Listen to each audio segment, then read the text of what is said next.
এখন কোন মুসলমানের সন্তানের সামনে যদি এই হাদিসটা চলে আসে যে আমাদের জন্য হলো আখিরাত আর বেঈমানদের জন্য হলো দুনিয়া, আর ওই ইমানদারের সামনে যখন মানসম্মত রিজিক পেশ করা হয় তখন মুসলমানের ওই সন্তান মানসম্মত ওই খাবারে তো হাত দেওয়ার কথা নয়, বরং ওই চিন্তায় বেকার হয়ে যাবে।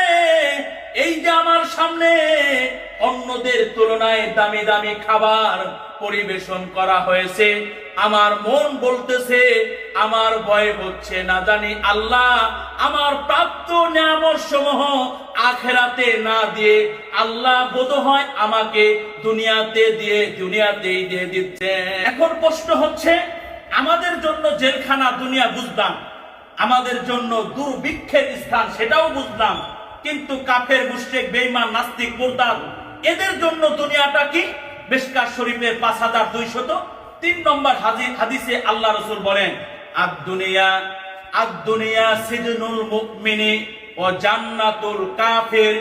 আল্লাহ রাসূল কিয়ামত পর্যন্ত আনেওয়ালা তার ঈমানদার উম্মতদেরকে সান্ত্বনা দিয়ে বলেন, আল্লাহ রাসূল বলেন, হে কিয়ামত পর্যন্ত আনেওয়ালা আমার ঈমানদার উম্মতেরা শোনো, এই দুনিয়া হলো তোদের জন্য জেলখানা, এই দুনিয়া তোমাদের জন্য আরাম আয়াসের জায়গা নয়, ও জান্নাতুল কাফের, আর এই দুনিয়াটা হচ্ছে কাফের, মুশরিক, বেঈমানদের জন্য জান্নাত।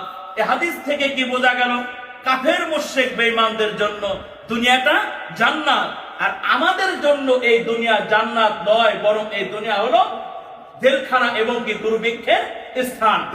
বুখারী শরীফের 4913 নম্বর হাদিস, ওয়ান ওমর রাদিয়াল্লাহু তাআলা আনহু قال দাখালতু আলা রাসূলিল্লাহি সাল্লাল্লাহু আলাইহি ওয়াসাল্লাম ফাইদা হুয়া মুদতাদিউন আলা রিমালি হাসিরিন লাইসা বাইনাহু ওয়া বাইনাহু ফিরাস।